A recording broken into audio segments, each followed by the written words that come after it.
Good evening বন্ধুরা, তোমরা সবাই কেমন আছো? আমি খুব ভালো আছি, আশা করি তোমরাও খুব ভালো আছো। তো দেখো, আমরা সন্ধ্যেবেলায় সাজুগুজু করে সেদিন আমরা গেছিলাম, আমার ভিডিওটা দিতে একটু দেরি হয়ে গেল। শুভ বুদ্ধ পূর্ণিমা, তোমাদের সবাইকে প্রীতি শুভেচ্ছা। তো আমরা এখন যাচ্ছি ফুলিয়ায়।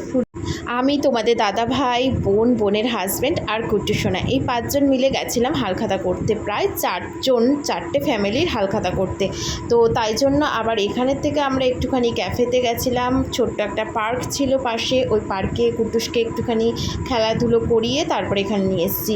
দেখো, ওর মানে চোখে ও যেখানেই যাক না কেন সেখানেই ওর গাড়ি পছন্দ হবেই, সেটা ছোট গাড়ি হোক বড় গাড়ি হোক। তো এই বড় গাড়িটা ওর খুব পছন্দ হয়েছে, তাই জন্য ওকে কিনে দেওয়া হয়েছে। আর এই ক্যাফেটা এতটা সুন্দর দেখতে লাগছে, নতুন এখানে হয়েছে।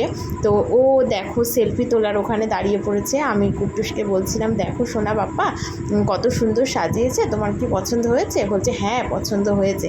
তাই জন্য ও গিয়ে ওখানে সেলফি। তো এখানে দেখো, বোন আর বোনের হাজব্যান্ড খাবার অর্ডার দেবে বলে বসে আছে। আর এই ফাঁকে আমরা একটুখানি সুন্দর সুন্দর মুহূর্তগুলো ফ্রেমবন্দি করে নিয়েছি। আর আমি আর আমার বোন পুরো একই সেম পরে গেছিলাম। আমরা যখনই মানে সেম পড়ি তখনই সবাই বলে, তোমরা কি যমজ? আচ্ছা তোমরাই বলো, আমাদের কি যমজ মনে হয়?